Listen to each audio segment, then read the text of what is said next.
Bonjour, chers clients, partenaires et employés. Nous vous souhaitons la bienvenue au webinaire EM Industrie de la société Siemens sur le thème Simatic ET 200 SP. Le système de ES compact pour l'armoire de commande avec extension. Je m'appelle Beat Treber, je suis responsable pour EM Industrie dans la société EM. Afin de garantir un déroulement optimal du webinaire, nous vous demandons de prendre en compte les informations suivantes. À l'issue du webinaire, vous recevrez un mail avec la présentation et le lien vers l'assortiment.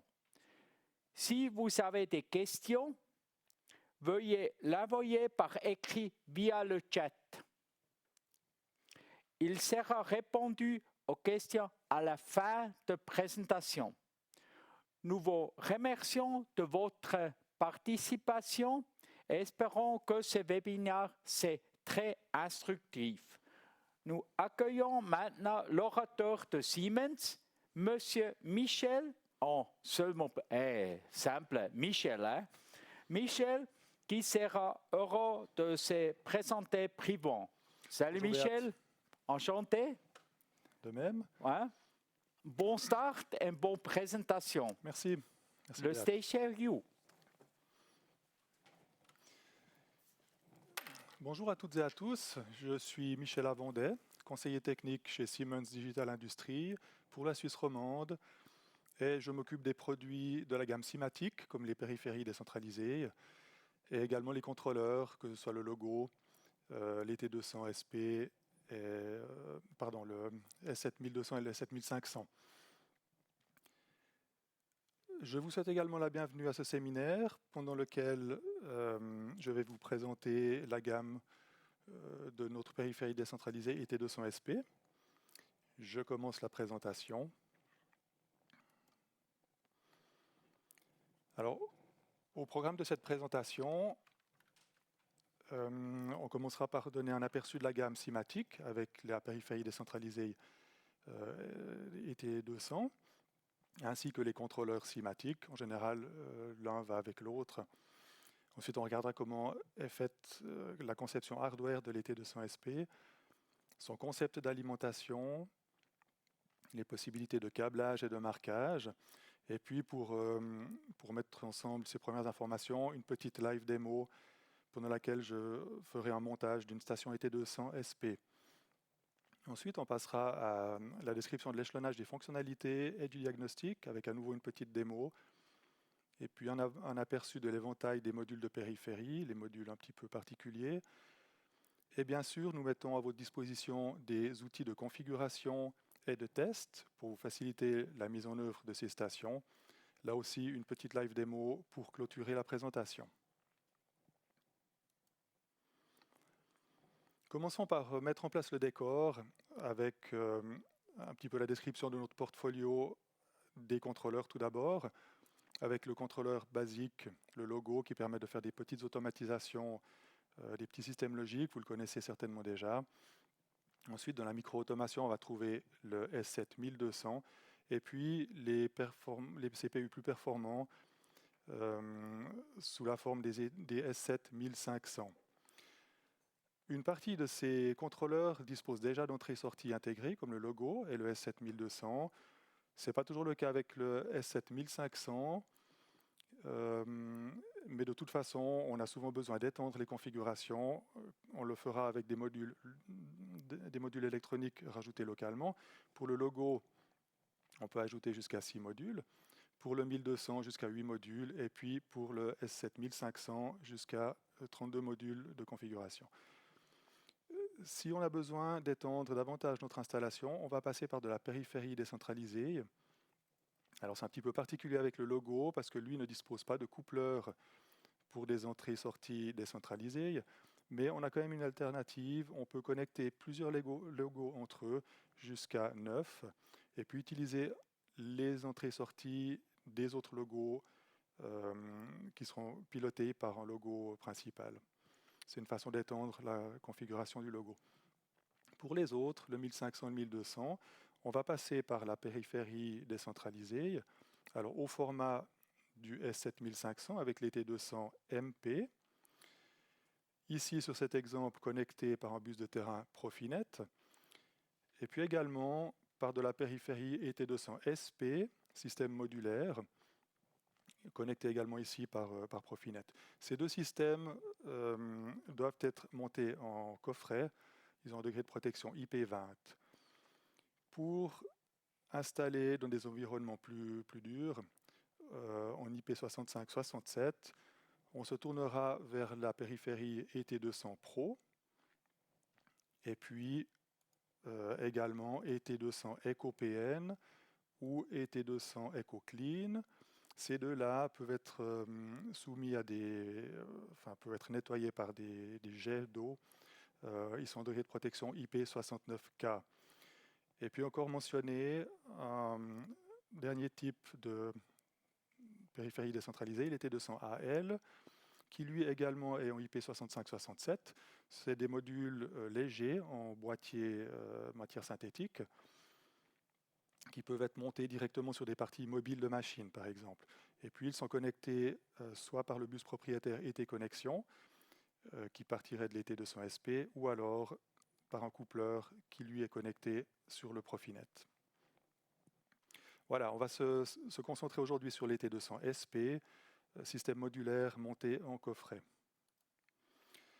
La conception hardware du système. Alors tout d'abord, pour rattacher les entrées-sorties à un contrôleur, on va passer par le bus de terrain et puis on doit disposer d'un coupleur qui fait l'interface entre les modules électroniques et le contrôleur. Donc ici, on voit notre coupleur d'interface, notre module d'interface IM. Différentes possibilités de le connecter au bus. Ça peut être un bus Profibus, mais on parle maintenant beaucoup de bus basés sur Ethernet. Donc le Profinet chez nous, éventuellement du Modbus TCP et également de l'Ethernet IP. Le module d'interface doit être complété par un adaptateur de bus. En effet, on peut choisir le type de connexion que l'on veut réaliser sur le bus, que ce soit une connexion cuivre, fibre optique, et quel type de connecteur. Donc on va rajouter cet adaptateur de bus. Celui qui est présenté ici, c'est un adaptateur avec 2 ports RJ45 cuivre, qui va être installé sur notre coupleur. Voilà, et puis évidemment, on va y connecter notre câble du bus de terrain, ici du Profinet. Et puis on a la possibilité aussi, pour maintenir ce câble, d'installer une décharge de traction qui va fixer notre câble à l'aide d'une bride Colson. Puis bien sûr, on doit alimenter notre système avec une alimentation 24 volts et un connecteur qui est fourni avec le module d'interface. Voilà. Alors le module d'interface sans les entrées-sorties, ça ne serait pas tellement utile. On veut rajouter nos modules de signaux maintenant. Le concept ici, c'est l'utilisation de base units qui vont former un panier dans lequel on va insérer nos modules de signaux. Et puis ils vont réaliser l'interface électronique et électrique avec le coupleur et puis permettre la connexion dans l'armoire électrique, le raccordement de nos signaux. Voilà, donc les embases sont clipsées sur le RIDE-IN 35 mm et puis décalées contre le module d'interface. La composition est terminée par un module serveur qui va fermer le bus de fond de panier en fait. Et puis sur nos embases, on va venir clipser nos modules électroniques.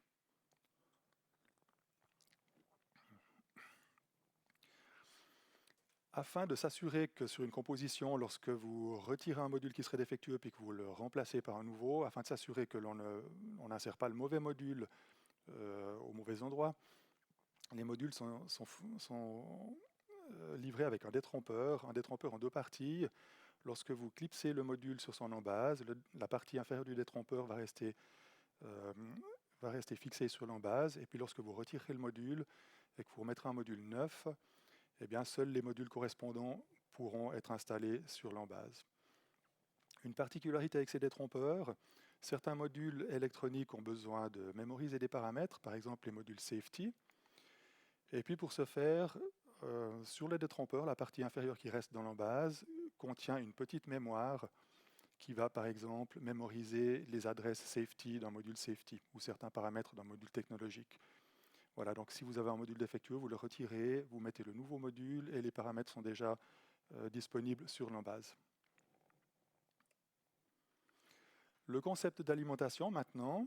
Alors bien sûr, on va venir alimenter en 24 volts notre tête de station, notre coupleur. Et puis on parlera ensuite de groupe de charge pour les modules électroniques. Donc un groupe de charge est commencé par une embase claire. L'embase claire va distribuer le potentiel sur les embases foncées qui sont à sa droite. La différence entre une embase claire et une embase foncée, c'est que l'embase claire ne reprend pas le potentiel d'une embase qui serait éventuellement placée à sa gauche. Voilà, on va donc définir des groupes de charge sur notre station. Les groupes de charge vont être définis en fonction de la charge que l'on va tirer sur le groupe. On a droit à jusqu'à 10 ampères par groupe. Donc si on dépasse ces 10 ampères, on va ouvrir un nouveau groupe de charge. Et puis on parle beaucoup de 24 volts, mais on peut aussi mettre une tension alternative, par exemple un 230 volts. Donc ce serait un autre groupe de charge. Une particularité des embases, c'est que l'attribution des bornes varie en fonction du module électronique qui est inséré. Si je regarde ce module 8 entrées digitales, par exemple, je vois sur la partie supérieure de la description des bornes, les bornes 1 à 8 représentent les entrées digitales, et puis en bas, les bornes 9 à 16, on voit qu'il est marqué 24 volts, ce qui veut dire que si j'insère ce module dans une embase, il va ponter les bornes inférieures de l'embase aux 24 volts. De cette manière, je peux faire un raccordement de fil directement sur ma station, un capteur avec le signal qui vient sur la borne d'entrée, et puis l'alimentation du capteur sur le bas de l'embase.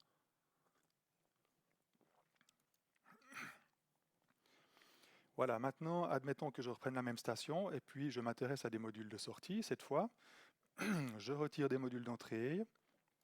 Je vois sur le module de sortie qui est représenté ici que sur la partie inférieure, cette fois, on n'a plus du 24 volts, mais on a le M, une masse.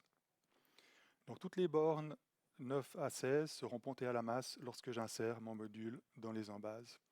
Même chose ici, sur la station, je pourrais réaliser une connexion de fil avec l'alimentation de mon actionneur qui est ponté à la masse sur le bas des embases. Je vais un petit peu plus loin maintenant. On voit ici qu'on a des embases plus longues. C'est un type d'embase qui met à disposition une série de bornes auxiliaires. Alors ces 10 bornes auxiliaires sont toutes pontées entre elles, mais reliées à rien du tout. Et puis vous pouvez décider sur un module d'entrée, par exemple, pour des modules d'entrée, de les relier au 0 volt. Ainsi, vous pouvez réaliser une connexion 3 fils directement sur la station. Si maintenant vous désirez, vous avez besoin de plus de potentiel, de bornes de potentiel, ou que vous ne voulez pas utiliser des embases longues, vous pouvez très bien utiliser des borniers qui s'appellent modules de distribution de potentiel. Donc c'est un bornier qui va mettre à disposition le même potentiel sur toutes ces bornes. On voit le module de gauche, par exemple, avec du 0 volt, et puis le module de droite avec du 24. Et sur ces embases, on ne va pas pouvoir connecter un module électronique, mais un autre module de distribution de potentiel. Ici, une distribution 24 volts ou une distribution du 0 volt. Et puis, ces modules vont être insérés directement dans notre station, et comme ça, augmenter considérablement les possibilités de connexion. Regardons maintenant un petit peu le câblage et le marquage. Alors le marquage, on a vu qu'on avait des bornes push-in, ça veut dire que vous avez un câble avec un embout ou un fil rigide. Vous pouvez le pousser simplement dans la base, dans la borne, sans avoir besoin d'un tournevis pour le fixer. Vous aurez besoin du tournevis seulement pour le retirer. Et puis, petite particularité ici, vous avez très bien la possibilité de monter votre station complètement sans insérer les modules électroniques. Et à la fin seulement, une fois que vous avez tout câblé, d'installer les modules électroniques. Si par hasard vous aviez une borne qui était défectueuse, sur une station qui fonctionne, par exemple, vous n'aurez pas besoin de démonter l'ensemble des embases, de déconnecter électriquement, d'interrompre la station, mais vous pouvez simplement retirer la boîte de borne. Donc retirer le module électronique, enlever la boîte de borne, échanger le module électronique, et tout ça avec une station qui fonctionne. Les modules de signaux analogiques emploient des câbles blindés en général. Pour la connexion du blindage, on propose des étriers de blindage qui viennent se fixer sur le bas de l'embase et puis qui vont serrer le blindage du câble et mener les parasites à la terre via le RIDIN 35 mm. Identification et possibilité de marquage maintenant. Tout d'abord, ces plaques percées qui viennent se clipser sur les bornes pour indiquer où sont les 24 volts et 0 volts. Ensuite, possibilité de mettre des plaquettes de repérage sur le sommet du module et sur l'embase. Et puis finalement, ces étiquettes de marquage qui viennent glisser sur l'avant, sur la face avant de nos modules électroniques. Elles peuvent être imprimées et elles peuvent être passées dans une imprimante et puis glisser comme ça sur nos modules.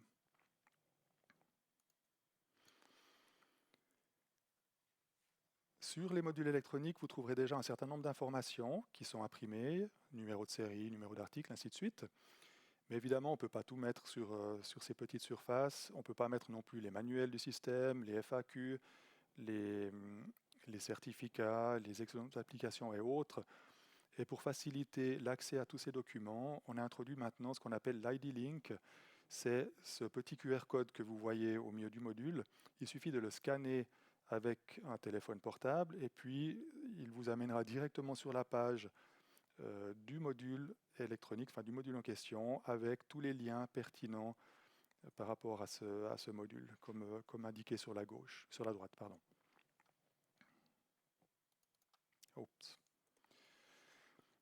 Une dernière information sur la documentation. Nous mettons maintenant en place des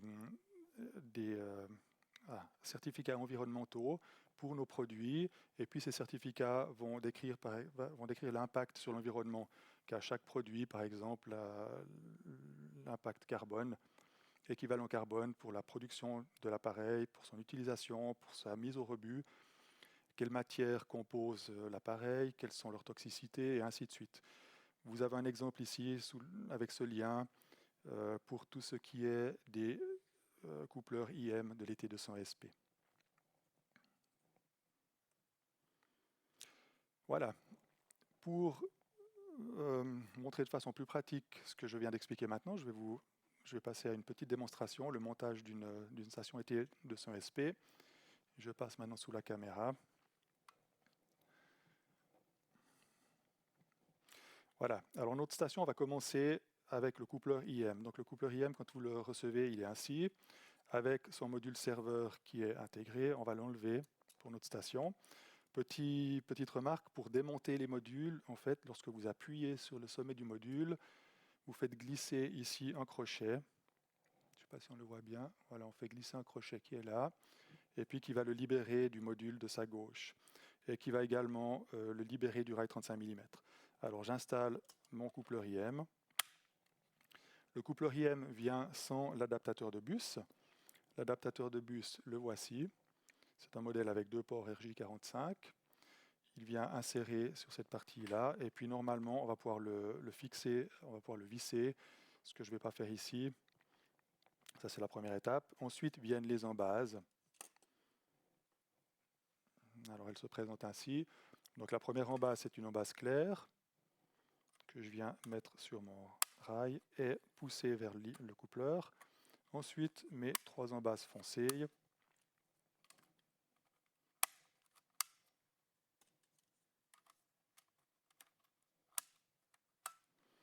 Et je termine ma station par le serveur module.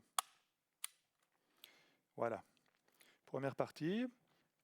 Je vais pouvoir venir insérer mes modules électroniques maintenant. Lorsque vous déballez un module électronique, comme on l'a vu, il est muni d'un détrompeur qui est là, avec une partie noire qui reste, elle, clipsés dans l'embase. Alors pour la démonstration, j'ai des modules électroniques sans les détrompeurs. Donc mes deux modules d'entrée tout d'abord.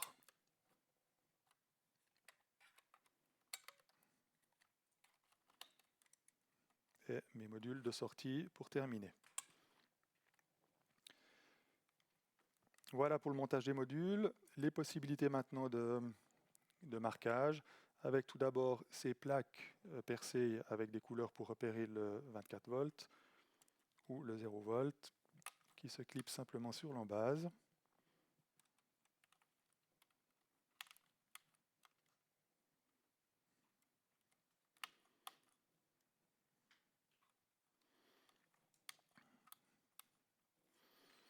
Et puis maintenant, les possibilités de marquage.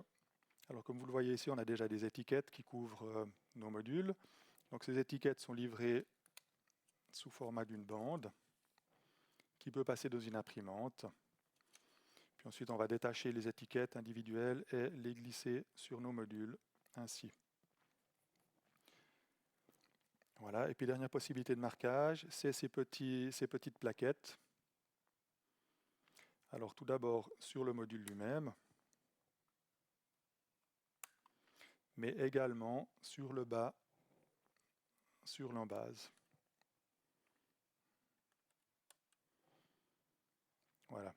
L'avantage ici, c'est que si je retire un module électronique, eh bien, j'ai toujours le marquage qui reste sur son embase. Et puis je vous ai parlé des modules analogiques également, avec un étrier de blindage. Alors l'étrier de blindage, il est livré en deux parties. Une partie qui se glisse dans l'embase. Donc on va la glisser ainsi, sur le bas de l'embase. Et puis après une partie pour venir serrer notre câble, avec deux niveaux en fonction de l'épaisseur du câble, soit comme ça, soit comme ça.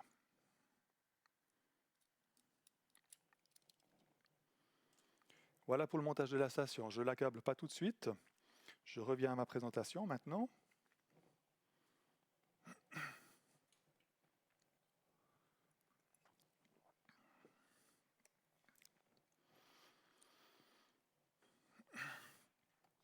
Les modules d'interface.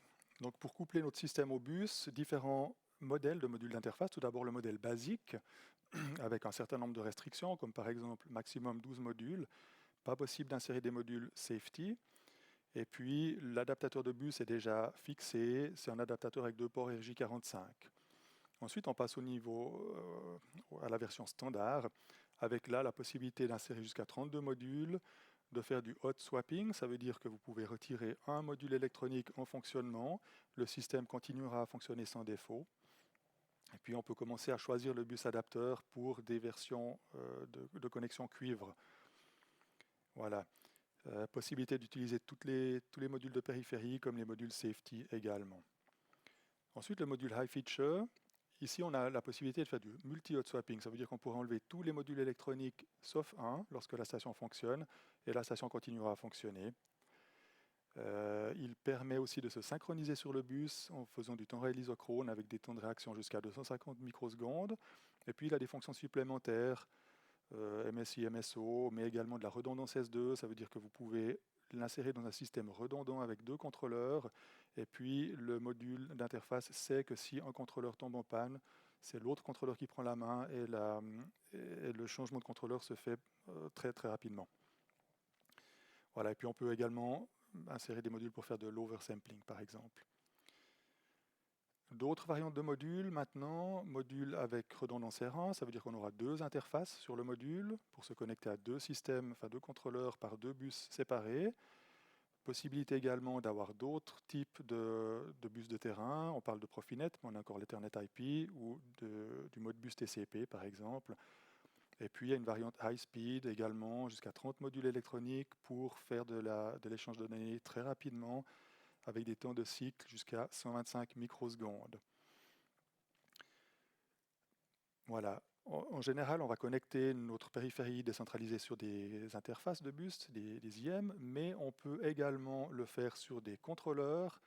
Là, on va parler d'intelligence distribuée. Et les types de contrôleurs qui permettent de le faire sont les contrôleurs S7500 SP CPU ou l'Open Controller. On les voit ici sur cette présentation. Sur la partie supérieure, notre S7500 au format IT200SP qui va se programmer exactement comme un 1500 normal, les mêmes langages de programmation, les mêmes possibilités, reprise possible de blocs d'un autre S7500 ou d'un S7200 aussi. Et puis en bas, on voit l'Open Controller. L'Open Controller, lui, il est sur une plateforme PC. Et c'est un contrôleur logiciel qui tourne sur cette plateforme PC. L'avantage ici, c'est qu'en parallèle du contrôleur logiciel, on va pouvoir faire tourner une application comme une visualisation, par exemple, un runtime HMI. Et puis on peut aussi insérer des fonctions en langage évolué, en langage C, C++, Visual Basic. Les deux appareils sont déclinés en version standard et en version technologique pour des fonctions de pilotage d'axe par exemple. Et puis ces deux variantes sont encore déclinées soit en version standard ou en version safety. Donc une seule plateforme pour un programme standard, un programme safety et un programme technologique. On a évoqué les bus adapteurs. On a là également une certaine palette qui va dépendre en fait de la distance entre deux appareils. Jusqu'à 100 mètres, on parle de liaison cuivre avec des bus adapteurs qui auront soit deux ports RJ45, soit une connexion en Fast Connect. Fast Connect, on a un câble avec un diamètre bien défini et puis on vient le clipser sur le bus adapteur. Il est serré par une prise vampire, on va dire, et puis il reste fixé au bus adapteur. Et puis la possibilité d'utiliser un connecteur M12 également. Ensuite, si on va au-delà de 100 mètres, on va passer par de la fibre optique. Alors la fibre plastique jusqu'à 300 mètres, et puis au-delà, fibre verre multimode jusqu'à 3 km et monomode jusqu'à 20 km. Les coupleurs, les bus adapteurs pour la fibre, en général, ont soit deux ports fibre, soit un port fibre et un port cuivre, avec différents types de connexions également pour le port cuivre. L'avantage ici, c'est qu'on n'a plus besoin de convertisseur de médias, de rajouter un appareil supplémentaire avec un convertisseur de médias près de notre coupleur. On a déjà tout ça sur le bus adapteur. L'avantage de la fibre aussi, sur des petites distances, on va pouvoir découpler électriquement l'appareil du bus. L'éventail des modules d'entrée-sortie maintenant, les modules de périphérie. Tout d'abord, les modules digitaux. Alors, la partie claire, les repères clairs concernent les entrées, et puis les repères foncés, plutôt les sorties. Donc, entrée et sortie digitale, on a des modules avec 4, 8 ou 16 canaux, et différentes tensions également, du 24 volts, mais également des tensions alternatives.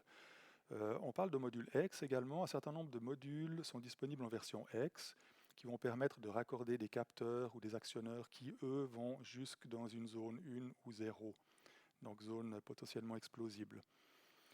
Module mixte, un module, 8 canaux, 8 entrées, 8 sorties, pardon, 16 canaux, 8 et 8. Ensuite les modules d'entrée analogique, que ce soit pour mesurer une tension, un courant, résistance thermique, thermocouple, une jauge de contrainte également, mesure d'énergie, ainsi de suite, 2, 4 et 8 canaux. Et puis les modules de sortie analogique, 2 ou 4 canaux.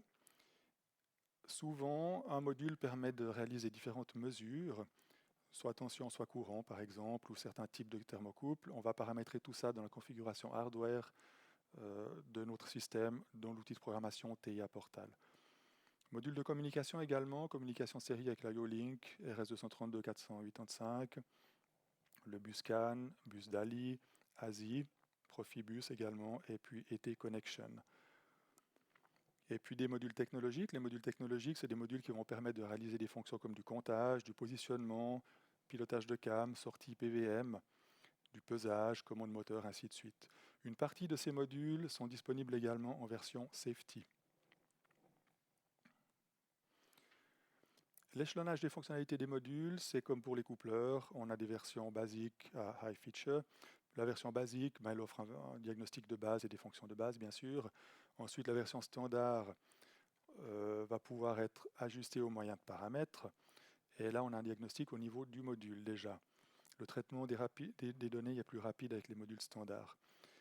Les modules high speed, fonctionnement synchronisé sur le bus IRT.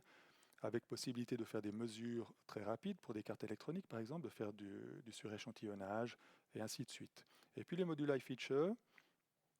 Alors, dans ces modules iFeature, on commence à trouver des modules safety.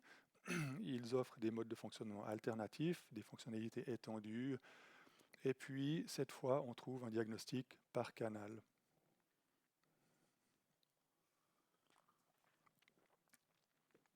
Puisqu'on parle du diagnostic, tout d'abord, le diagnostic par LED. Alors, sur les modules, on va avoir une indication de la présence ou non d'attention d'alimentation. On la trouve sur le coupleur IM, mais également sur tous les modules électroniques. Et puis, on a une indication par canal également. Donc, si une entrée reçoit un signal, la LED va s'allumer. Si une sortie est activée, la LED verte va s'allumer également. Et puis, bien sûr, on aimerait faire du diagnostic en cas de panne. Et pour ça, on aura des LED qui vont s'allumer en rouge. Si, par exemple, vous avez une rupture de fil, un court-circuit, eh bien, vous aurez une LED qui indiquera que le module a un canal qui a un défaut. Et puis, cette information est reportée au coupleur IM, qui, lui, bien sûr, va reporter plus haut au contrôleur jusqu'à la supervision. Voilà, les modules High Feature et High Speed, eux, ont un diagnostic par canal et il vous indiquera précisément quel canal pose problème.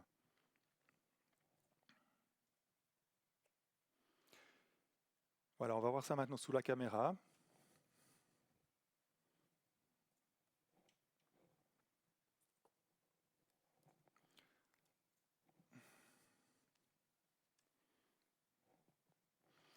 Alors, je dois commencer par faire un petit peu de câblage. Je n'avais pas terminé mon câblage tout à l'heure, donc j'amène déjà une alimentation sur le coupleur IM avec le 24 volts et la masse. Voilà, alors je vois déjà que j'ai une indication de la puissance qui s'allume ici.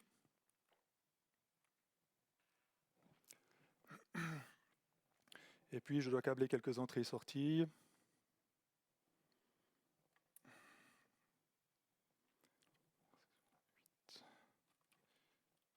Alors, tout d'abord, un signal d'entrée.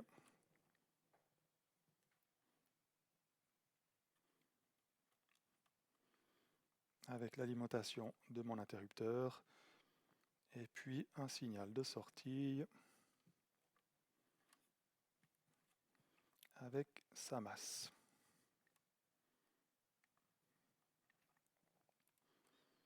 Voilà, et puis maintenant, évidemment, le module n'est pas encore contrôlé, piloté par le contrôleur. Je dois rajouter, bien sûr, ma connexion au câble, au bus de terrain. Voilà, ensuite un petit moment jusqu'à ce que le contrôleur ait pris la main. Et puis on voit que toutes les LED sont au vert. Je vais essayer d'agrandir un petit peu.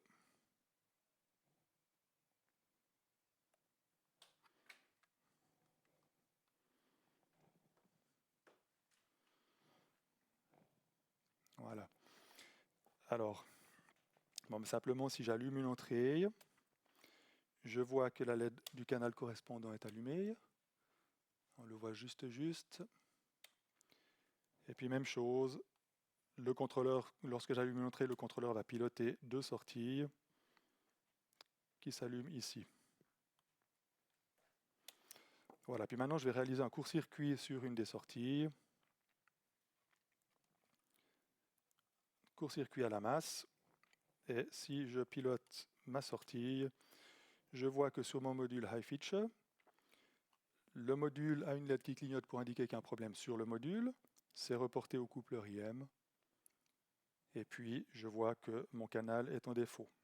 Une faute sur le canal numéro 3. Voilà. Je reviens à la présentation.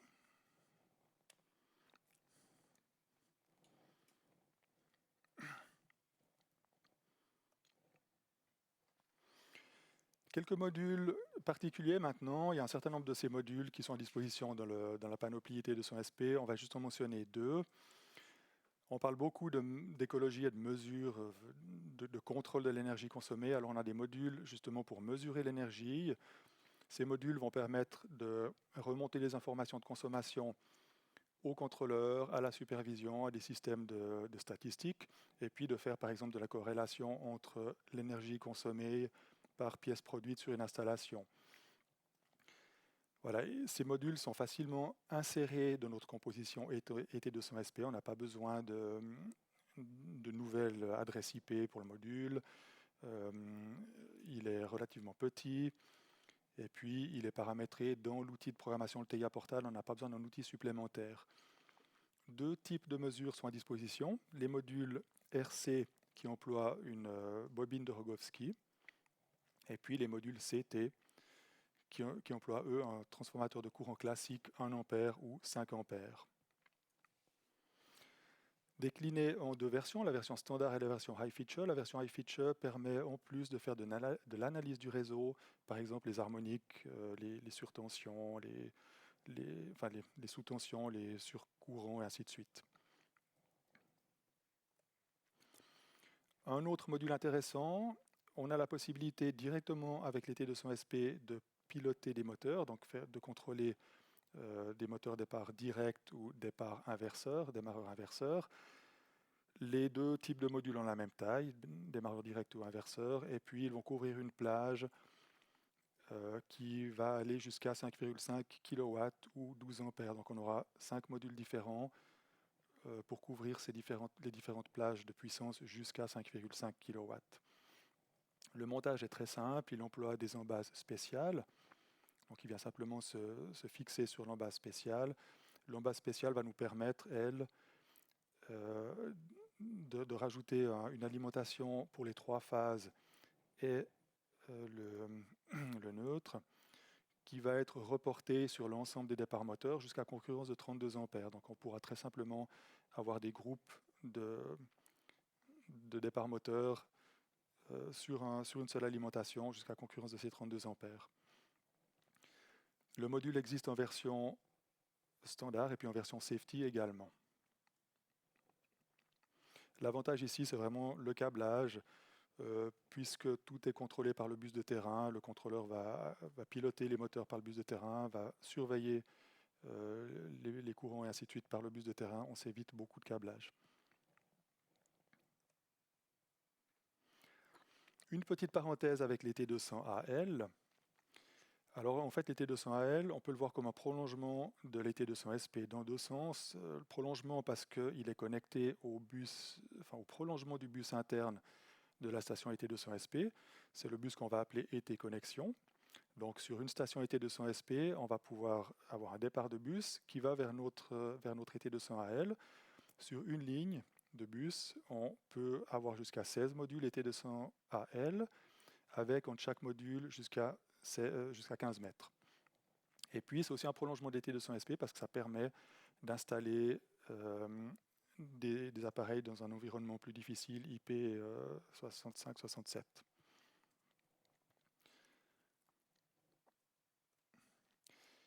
Voilà, il peut également être connecté sur le bus Profinet, sur Profibus, sur Modbus TCP ou Ethernet IP, si on emploie un coupleur IM 157-1. De ce coupleur, on pourra faire partir deux bus ET Connection avec chaque fois 16 modules et des distances de 15 mètres.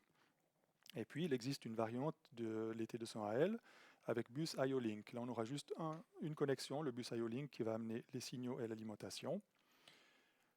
Et puis, cet IO-Link peut être connecté sur notre station ET200SP, sur un mètre IO-Link, mais également sur des mètres IO-Link au format ET200AL.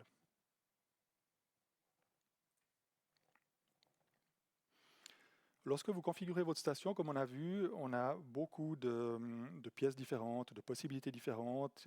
Une erreur est très vite faite. Et puis, pour vous épargner ces inconvénients, il existe un outil de configuration, le TIA Selection Tool, que vous pouvez utiliser en ligne sur notre site, mais que vous pouvez aussi télécharger sur votre PC. Alors, je préfère la version téléchargée qui est un peu plus rapide, et puis j'aime mieux le design de cette version. L'inconvénient de cette version, c'est que vous devrez faire régulièrement des mises à jour. Mais voilà, l'outil existe. Il va vous permettre de sélectionner pour une station ET200SP le type de coupleur que vous aimeriez employer. Puis en fonction du coupleur que vous aurez employé, il vous dira si c'est possible ou non d'utiliser tel et tel module électronique. Et puis, vous proposera également les embases qui vont avec et tous les accessoires. Il vous évitera des erreurs, comme par exemple d'utiliser un coupleur basique et puis de vouloir installer des modules safety dessus. Et cet outil, en fait, va vous sortir une liste de pièces que vous pourrez employer pour passer votre commande. Lorsque vous commandez votre matériel, vous verrez qu'on a de nouveau beaucoup de pièces, comme un Lego, mais chaque pièce est emballée séparément, par défaut, ce qui fait que vous aurez beaucoup de déballage à faire, beaucoup de déchets après. Donc une alternative, si vous savez que certaines embases, certains modules électroniques sont employés régulièrement et en grande quantité, vous pouvez simplement modifier votre numéro de commande, numéro d'article, pour être livré par paquet de 10. Alors c'est le même numéro d'article, si ce n'est qu'à la fin du numéro, le dernier bloc de code commencera par un 2.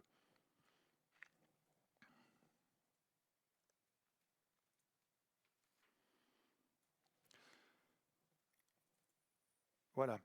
Vous avez maintenant monté votre station, tout est installé sur la machine et puis vous aimeriez commencer la mise en service, mais peut-être que le programme de l'automate n'est pas terminé ou vous n'aimeriez pas lancer votre programme et puis avoir des mauvaises surprises.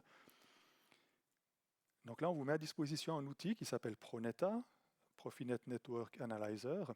Cet outil va se substituer au contrôleur et puis vous permettre deux choses essentiellement. La première chose, c'est de découvrir quels sont les appareils sur votre réseau.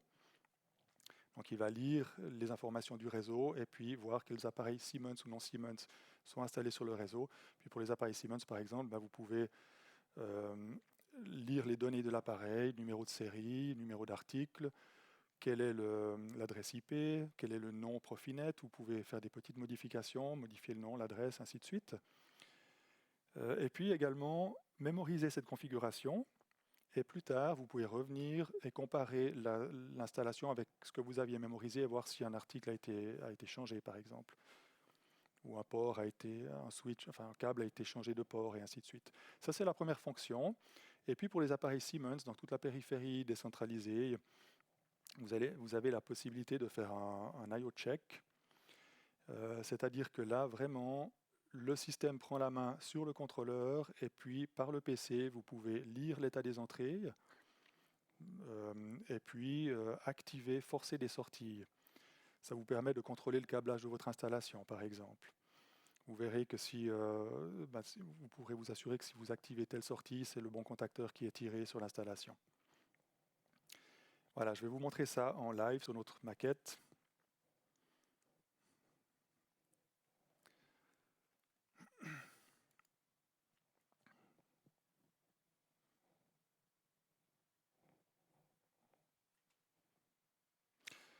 Voilà, j'ai lancé mon Proneta. Alors la première chose à faire, effectivement, j'aurais peut-être dû vous montrer, je déconnecte simplement le contrôleur, puisque c'est plus lui qui aura la main sur mon bloc d'entrée-sortie, et je connecte mon PC directement sur mon ET200SP. Voilà, une fois que c'est fait, je lance l'analyse du réseau. Et puis là, je vois que j'ai mon PC et mon ET200SP. Je vois que je suis connecté sur le port numéro 1. Si je retire le câble, je le mets sur le 2, on verra qu'il n'est plus sur le 1, mais sur le 2, par exemple. Maintenant, si je me balade sur mon ET200SP, c'est peut-être un petit peu petit pour le voir, mais je vois qu'il a le nom de l'appareil, l'adresse IP, le numéro de port, et ainsi de suite. Voilà, deuxième partie, maintenant, je lance le I/O test. Voilà, je me mets en ligne. Alors quand je me mets en ligne, il me demande si je veux vraiment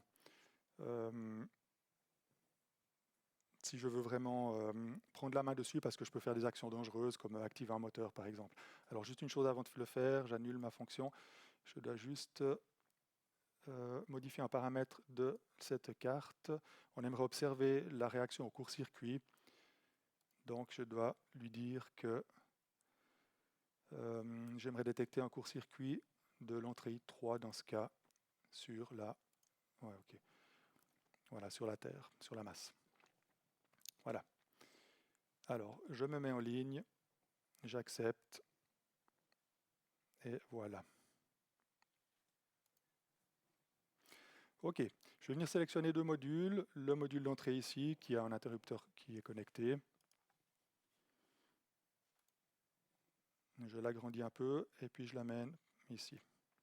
Et puis mon module de sortie, qui vient se mettre à côté. Module d'entrée, je ne peux pas interférer, je ne peux pas piloter quoi que ce soit. Par contre, je peux observer si j'active mon entrée. Donc là, je vois que l'entrée I7 est activée. Et puis, je vois également que la LED de l'entrée I7 est activée ici. Et puis, petit détail, on a vu qu'on était connecté au port 1 de l'interface. Et puis là, je vois effectivement que je suis connecté au port numéro 1. Maintenant, je peux tester mon installation et puis lui dire, j'aimerais activer la sortie 0. J'active la sortie 0, je vois que mon contacteur tire, OK, c'est bon. Je viens cocher dans mon rapport comme quoi l'entrée 0 est OK. Même chose pour l'entrée 1 et 2, pas de problème. Et puis l'entrée 3 maintenant, si je l'active, alors je vois que j'ai un défaut. Et puis si je viens regarder quelle est la signalisation du défaut dans le diagnostic, il va m'indiquer que j'ai un court-circuit. Alors c'est peut-être juste sous l'image. Là, il m'a dit que j'ai un court-circuit, donc OK, je reviens vers mon module, je corrige mon court-circuit.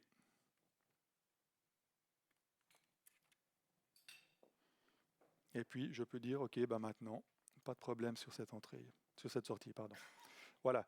Et puis là, on va générer un rapport qu'on va pouvoir exporter suite à la mise en service de notre installation. Voilà. Donc, cette démonstration clôt la présentation. J'espère que j'aurai suscité votre intérêt, que j'aurai répondu à vos attentes. Je ne sais pas si on a encore un petit moment pour des questions, peut-être.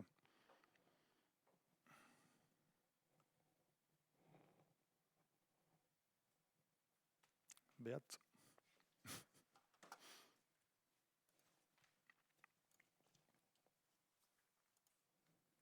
Je m'excuse, je vais ouvrir toutes les questions dans le système. Dans le chat, il y a des autres questions ou c'est seulement les 3-4 que j'ai déjà écrits sur la présentation? OK.